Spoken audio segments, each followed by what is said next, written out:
ಇಲ್ಲ, ಅವರು ರಾಜಕಾರಣವನ್ನೇ ಮೈಗೂಡಿಸಿಕೊಂಡು ಬಂದವರು ಇನ್ನು ಜೀವ ಇರೋವರೆಗೂ ಅದೇ ಇರ್ಬೇಕಲ್ಲ. ಅವ್ರಿಗೆ ರಾಜಕೀಯವೇ ಜೀವನ ಆಗಿತ್ತು. ಇಲ್ಲ, ಅದಕ್ಕೆ ಅವ್ರು ಹೇಳಿರೋದ್ರಲ್ಲಿ ತಪ್ಪಿದೆ ಅಂತ ನಾನು ಹೇಳೋದಿಲ್ಲ, ಅದು ಅವರ ಸ್ವಂತ ಇಚ್ಛೆ. ಆದ್ರೆ ನಿಮಗೆ ಜೀವ ಕೊಟ್ಟವರು, ಜೀವನ ಕೊಟ್ಟವರು ಅನುಭವಿಸಿದ್ದೇನು ಈ ರಾಜ್ಯದ ಜನ? ಈಗ ನಿಮ್ಮದಾಯ್ತು. ಈಗ ನನ್ನನ್ನು ನಂಬಿದವರಿಗೆ ನಾನು ಇದನ್ನು ಕೊಟ್ಟಿದ್ದೇನೆ. ಈಗ ನನ್ನ ಯಾವ ರೀತಿ ಬೆಳೆಸಿದ್ರು, ನನ್ನ ಮಗನನ್ನು ಆ ರೀತಿ ಬೆಳೆಸಿ ಅಂತಂದ್ರೆ ಆಯ್ತು. ಆಗಿರ್ತಕ್ಕಂಥ ಪರಿಸ್ಥಿತಿ ಅದು. ಸಿದ್ದರಾಮಯ್ಯನವರು ಕೊಟ್ಟಿರ್ತಕ್ಕಂಥ ಯಾವುದನ್ನು ಕೂಡ ನೆನೆಸಿ ನೋಡ್ಲಿಕ್ಕೂ ಯಾವುದು ಉಳಿದಿಲ್ಲ. ದೇವರಾಜ ಅರಸವರ ರೆಕಾರ್ಡೇ ಮುರಿದು ಬಿಟ್ಟಿವಿ ಅಂತ ಹೇಳಿದ್ರು. ಅವರ ದಿನಗಳ ರೆಕಾರ್ಡ್ ಅನ್ನ ಮುಗಿದಿರಬಹುದು, ಆದ್ರೆ ಅವರ ಕೊಡುಗೆಗಳ ರೆಕಾರ್ಡ್ ಅನ್ನ ಮುಗಿದಲಿಕ್ಕೆ ನಿಮಗೆ ಆಗಲೇ ಇಲ್ವಲ್ಲ. ಏನನ್ನ ನೆನಪಿಡ್ಬೇಕು ಜನ? ನಿಮ್ಮ ಸಾಧನೆ ಏನು? 17 ಬಡ್ಜೆಟ್ ಮಂಡಿಸಿದ್ದೀನಿ ಅಂತಕ್ಕಂಥ ನಿಮ್ಮ ಸಾಧನೆ, 17 ಬಡ್ಜೆಟ್ ಇಂದ ಜನರಿಗೆ ಏನೇನು ಸಿಕ್ಕಿಲ್ಲ. ಈ ರೀತಿ ಇದೆ. ಅದರಿಂದ ಈ ವಂಶ ಪಾರಂಪರ್ಯಕ್ಕೆ ಈಗ ನೀವು ಜೋತು ಬಿದ್ದಿದ್ದೀರಿ. ನಂದಾಯ್ತು, ನನ್ನ ಮಗನನ್ನ ಬೆಳೆಸ್ಬಿಡಿ ಅಂತ ಹೇಳಿದ್ರಿ. ಆದ್ರೆ ಜನರ ಪರವಾಗಿ ನೀವು ಮಾತಾಡಬೇಕಾಗಿತ್ತು. ಆದ್ರಿಂದ ನನಗೆ ಅನಿಸ್ತಿದೆ ಇದು ಅಂತ್ಯ ದಿನಗಳ ಮಾತಾಡಿದಾರ. ಭವಿಷ್ಯ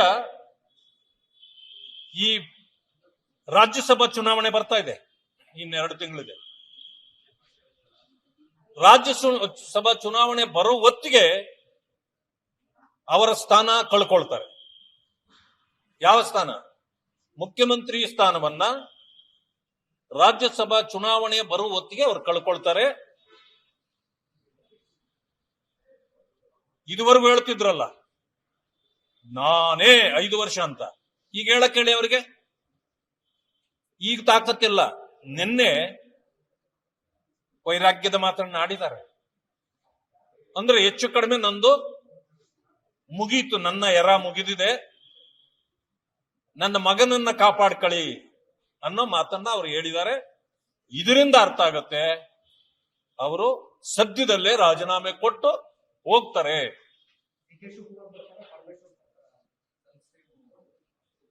ಯಾರು ಬರ್ತಾರೆ ಅನ್ನೋದು ನಮ್ಮ ಪ್ರಶ್ನೆ ಅಲ್ಲ, ಅದು ಅವರ ಪಕ್ಷ ತೀರ್ಮಾನ. ಆದ್ರೆ ದಲಿತರಿಗೆ ಅನ್ಯಾಯ ಮಾಡ್ತಿದ್ದಾರೆ ಅನ್ನೋದು ನಿಜ ಅಲ್ವಾ? ಅಂದ್ರೆ ದಲಿತರು ಕೊಟ್ರೆ ಹಾಗಾದ್ರೆ ಡಿ ಕೆ ಶಿವಕುಮಾರ್ ಕೊಡುವರು, ಕೊಡಿ, ನಮಗೇನಾದ್ರೂ ಪ್ರಶ್ನೆ ಇಲ್ಲ. ನೀವು ಯಾರಿಗಾದ್ರೂ ಕೊಡಿ, ದಲಿತರಿಗೂ ನ್ಯಾಯ ಕೊಡಿ. ಎಲ್ಲಿದೆ? 70 ವರ್ಷ, 78, 79 ವರ್ಷ ಆಯ್ತು ಸ್ವತಂತ್ರ ಬಂದು. ಎಲ್ಲಿ ದಲಿತರನ್ನ ವೋಟ್ ಬ್ಯಾಂಕ್ ಮಾಡ್ಕೊಂಡು ನೀವು ಮಾಡಿದ್ದೇನು? ಅದರಿಂದಾಗಿ ನಾನು ಇನ್ನೊಂದು ಮಾತನ್ನ ಹೇಳೋದು ಮರೆಯೋದೇ ಇಲ್ಲ. ದಲಿತರು ಮುಖ್ಯಮಂತ್ರಿ ಆಗೋ ಅವಕಾಶಗಳು ಬಂದಿದ್ದನ್ನೆಲ್ಲ ಕಿತ್ಕೊಂಡಿದ್ದು ಮಾನ್ಯ ಸಿದ್ದರಾಮಯ್ಯ. ಅದರಲ್ಲಿ ಎರಡನೇ ಮಾತಿಲ್ಲ.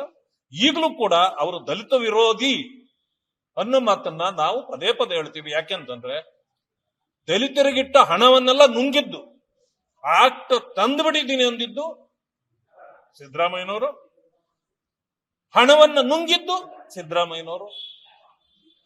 ಎಲ್ಲ ಕಾಂಗ್ರೆಸ್ನ ಮುಖಂಡರು ಈ ಸಾರಿ SIP TSP ಹಣ ಗ್ಯಾರಂಟಿಗಳಿಗೆ ಕೊಡೋದು ಬೇಡ ಅಂತ ಹೇಳಿದ್ರು ಕೂಡ ಮತ್ತೇನು ಕೂಡ 15,000 ಕೋಟಿಯಷ್ಟು ಹಣವನ್ನ ಮತ್ತೆ ನುಂಗಿದ್ದಾರೆ. ಅದರಿಂದಾಗಿ ಅವರು ದಲಿತ ವಿರೋಧಿ. ಅದೇ ಕಾರಣಕ್ಕೆ ಇವತ್ತು ಒಳ ಮೀಸಲಾತಿಯನ್ನು ಕೂಡ ಸರಿ ಮಾಡ್ಲಿಕ್ಕೆ ಅವ್ರಿಗೆ ಆಗ್ತಾ ಇಲ್ಲ. ಸಮಸ್ಯೆಗಳನ್ನ ಉದ್ಭವ ಮಾಡಿ ಹೋಗ್ತಿದ್ದಾರೆ. ಇವಾಗಲೇ ಅವರು ಔಟ್ ಗೋಯಿಂಗ್ ಚೀಫ್ ಮಿನಿಸ್ಟರ್ ಅವರು. ಅದಕ್ಕೇನೆ ಏನು ಮಾಡ್ಲಿಕ್ಕೆ ಆಗೋದಿಲ್ಲ ನನ್ನ ಕೈಲಿ ಅಂತೇಳಿ ಇವೆಲ್ಲ ಸಮಸ್ಯೆಗಳನ್ನ ಹಾಗೆ ಬಿಟ್ಟು ಭವಿಷ್ಯ ರಾಜೀನಾಮೆಗೆ ಸಿದ್ಧರಾಗ್ತಾ ಇದೆ. ಇಲ್ಲ, ಅವರು ರಾಜಕಾರಣವನ್ನೇ ಮೈಗೂಡಿಸಿಕೊಂಡು ಬಂದವರು ಇನ್ನು ಜೀವ ಇರೋವರೆಗೂ ಅದೇ ಇರ್ಬೇಕಲ್ಲ. ಅವ್ರಿಗೆ ರಾಜಕೀಯವೇ ಜೀವನ ಆಗಿತ್ತು. ಇಲ್ಲ, ಅದಕ್ಕೆ ಅವ್ರು ಹೇಳಿರೋದ್ರಲ್ಲಿ ತಪ್ಪಿದೆ ಅಂತ ನಾನು ಹೇಳೋದಿಲ್ಲ, ಅದು ಅವರ ಸ್ವಂತ ಇಚ್ಛೆ. ಆದ್ರೆ ನಿಮಗೆ ಜೀವ ಕೊಟ್ಟವರು, ಜೀವನ ಕೊಟ್ಟವರು ಅನುಭವಿಸಿದ್ದೇನು ಈ ರಾಜ್ಯದ ಜನ? ಈಗ ನಿಮ್ಮದಾಯ್ತು. ಈಗ ನನ್ನನ್ನು ನಂಬಿದವರಿಗೆ ನಾನು ಇದನ್ನು ಕೊಟ್ಟಿದ್ದೇನೆ. ಈಗ ನನ್ನ ಯಾವ ರೀತಿ ಬೆಳೆಸಿದ್ರು ನನ್ನ ಮಗನನ್ನು ಆ ರೀತಿ ಬೆಳೆಸಿ ಅಂತಂದ್ರೆ ಆಯ್ತು. ಆಗಿರ್ತಕ್ಕಂಥ ಪರಿಸ್ಥಿತಿ ಅದು. ಸಿದ್ದರಾಮಯ್ಯನವರು ಕೊಟ್ಟಿರ್ತಕ್ಕಂಥ ಯಾವುದನ್ನು ಕೂಡ ನೆನೆಸಿ ನೋಡ್ಲಿಕ್ಕೆ ಯಾವುದು ಉಳಿದಿಲ್ಲ. ದೇವರಾಜ ಅರಸವರ ರೆಕಾರ್ಡೇ ಮುರಿದು ಬಿಟ್ಟಿವಿ ಅಂತ ಹೇಳಿದ್ರು. ಅವರ ದಿನಗಳ ರೆಕಾರ್ಡ್ ಅನ್ನ ಮುರಿದಿರಬಹುದು, ಆದ್ರೆ ಅವರ ಕೊಡುಗೆಗಳ ರೆಕಾರ್ಡ್ ಅನ್ನ ಮುರಿಯಲಿಕ್ಕೆ ನಿಮಗೆ ಆಗಲೇ ಇಲ್ವಲ್ಲ. ಏನನ್ನ ನೆನಪಿಡ್ಬೇಕು ಜನ? ನಿಮ್ಮ ಸಾಧನೆ ಏನು? 17 ಬಡ್ಜೆಟ್ ಮಂಡಿಸಿದ್ದೀನಿ ಅಂತಕ್ಕಂಥ ನಿಮ್ಮ ಸಾಧನೆ 17 ಬಡ್ಜೆಟ್ ಇಂದ ಜನರಿಗೆ ಏನೇನು ಸಿಕ್ಕಿಲ್ಲ. ಈ ರೀತಿ ಇದೆ. ಅದರಿಂದ ಈ ವಂಶ ಪಾರಂಪರ್ಯಕ್ಕೆ ಈಗ ನೀವು ಜೋತು ಬಿದ್ದಿದ್ದೀರಿ. ನಂದಾಯ್ತು, ನನ್ನ ಮಗನನ್ನ ಬೆಳೆಸ್ಬಿಡಿ ಅಂತ ಹೇಳಿದ್ರಿ. ಆದ್ರೆ ಜನರ ಪರವಾಗಿ ನೀವು ಮಾತಾಡಬೇಕಾಗಿತ್ತು. ಆದ್ರಿಂದ ನನಗೆ ಅನಿಸ್ತಿದೆ ಇದು ಅಂತ್ಯ ದಿನಗಳ ಮಾತಾಡಿದಾರ. ಭವಿಷ್ಯ ಈ ರಾಜ್ಯಸಭಾ ಚುನಾವಣೆ ಬರ್ತಾ ಇದೆ, ಇನ್ನು2 ತಿಂಗಳಿದೆ. ರಾಜ್ಯಸಭಾ ಚುನಾವಣೆ ಬರೋ ಹೊತ್ತಿಗೆ ಅವರ ಸ್ಥಾನ ಕಳ್ಕೊಳ್ತಾರೆ. ಯಾವ ಸ್ಥಾನ? ಮುಖ್ಯಮಂತ್ರಿ ಸ್ಥಾನವನ್ನ ರಾಜ್ಯಸಭಾ ಚುನಾವಣೆ ಬರುವ ಹೊತ್ತಿಗೆ ಅವರು ಕಳ್ಕೊಳ್ತಾರೆ. ಇದುವರೆಗೂ ಹೇಳ್ತಿದ್ರಲ್ಲ ನಾನೇ 5 ವರ್ಷ ಅಂತ, ಈಗ ಹೇಳಕ್ ಹೇಳಿ ಅವರಿಗೆ. ಈಗ ತಾಕತ್ತಿಲ್ಲ. ನಿನ್ನೆ ವೈರಾಗ್ಯದ ಮಾತನ್ನ ಆಡಿದ್ದಾರೆ. ಅಂದ್ರೆ ಹೆಚ್ಚು ಕಡಿಮೆ ನಂದು ಮುಗೀತು, ನನ್ನ ಎರ ಮುಗಿದಿದೆ, ನನ್ನ ಮಗನನ್ನ ಕಾಪಾಡ್ಕೊಳ್ಳಿ ಅನ್ನೋ ಮಾತನ್ನ ಅವರು ಹೇಳಿದ್ದಾರೆ. ಇದರಿಂದ ಅರ್ಥ ಆಗತ್ತೆ ಅವರು ಸದ್ಯದಲ್ಲೇ ರಾಜೀನಾಮೆ ಕೊಟ್ಟು ಹೋಗ್ತಾರೆ.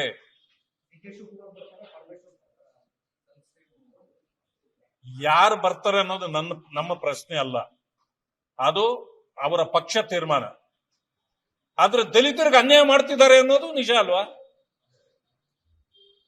ಅಂದ್ರೆ ದಲಿತರು ಕೊಟ್ರೆ ಹಾಗಾದ್ರೆ DK ಶಿವಕುಮಾರ್ ಕೊಡುವರು, ಕೊಡಿ, ನಮಗೇನಾದ್ರೂ ಪ್ರಶ್ನೆ ಇಲ್ಲ. ನೀವು ಯಾರಿಗಾದ್ರೂ ಕೊಡಿ, ದಲಿತರಿಗೂ ನ್ಯಾಯ ಕೊಡಿ. ಎಲ್ಲಿದೆ? 70 ವರ್ಷ, 78, 79 ವರ್ಷ ಆಯ್ತು ಸ್ವತಂತ್ರ ಬಂದು. ಎಲ್ಲಿ ದಲಿತರನ್ನ ವೋಟ್ ಬ್ಯಾಂಕ್ ಮಾಡ್ಕೊಂಡು ನೀವು ಮಾಡಿದ್ದೇನು? ಅದರಿಂದಾಗಿ ನಾನು ಇನ್ನೊಂದು ಮಾತನ್ನ ಹೇಳೋದು ಮರೆಯೋದೇ ಇಲ್ಲ. ದಲಿತರು ಮುಖ್ಯಮಂತ್ರಿ ಆಗೋ ಅವಕಾಶಗಳು ಬಂದಿದ್ದನ್ನೆಲ್ಲ ಕಿತ್ಕೊಂಡಿದ್ದು ಮಾನ್ಯ ಸಿದ್ದರಾಮಯ್ಯ. ಅದರಲ್ಲಿ 2ನೇ ಮಾತಿಲ್ಲ.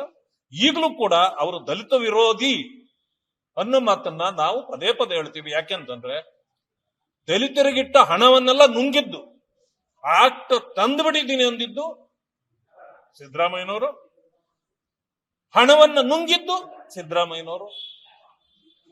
ಎಲ್ಲ ಕಾಂಗ್ರೆಸ್ನ ಮುಖಂಡರು ಈ ಸಾರಿ SIP TSP ಹಣ ಗ್ಯಾರಂಟಿಗಳಿಗೆ ಕೊಡೋದು ಬೇಡ ಅಂತ ಹೇಳಿದ್ರು ಕೂಡ ಮತ್ತೇನು ಕೂಡ 15,000 ಕೋಟಿಯಷ್ಟು ಹಣವನ್ನ ಮತ್ತೆ ನುಂಗಿದ್ದಾರೆ. ಅದರಿಂದಾಗಿ ಅವರು ದಲಿತ ವಿರೋಧಿ. ಅದೇ ಕಾರಣಕ್ಕೆ ಇವತ್ತು ಒಳ ಮೀಸಲಾತಿಯನ್ನು ಕೂಡ ಸರಿ ಮಾಡ್ಲಿಕ್ಕೆ ಅವ್ರಿಗೆ ಆಗ್ತಾ ಇಲ್ಲ. ಸಮಸ್ಯೆಗಳನ್ನ ಉದ್ಭವ ಮಾಡಿ ಹೋಗ್ತಿದ್ದಾರೆ. ಇವಾಗಲೇ ಅವರು ಔಟ್ ಗೋಯಿಂಗ್ ಚೀಫ್ ಮಿನಿಸ್ಟರ್ ಅವರು. ಅದಕ್ಕೇನೆ ಏನು ಮಾಡ್ಲಿಕ್ಕೆ ಆಗೋದಿಲ್ಲ ನನ್ನ ಕೈಲಿ ಅಂತೇಳಿ ಇವೆಲ್ಲ ಸಮಸ್ಯೆಗಳನ್ನ ಹಾಗೆ ಬಿಟ್ಟು ಭವಿಷ್ಯ ರಾಜೀನಾಮೆಗೆ ಸಿದ್ಧರಾಗ್ತಾ ಇದೆ.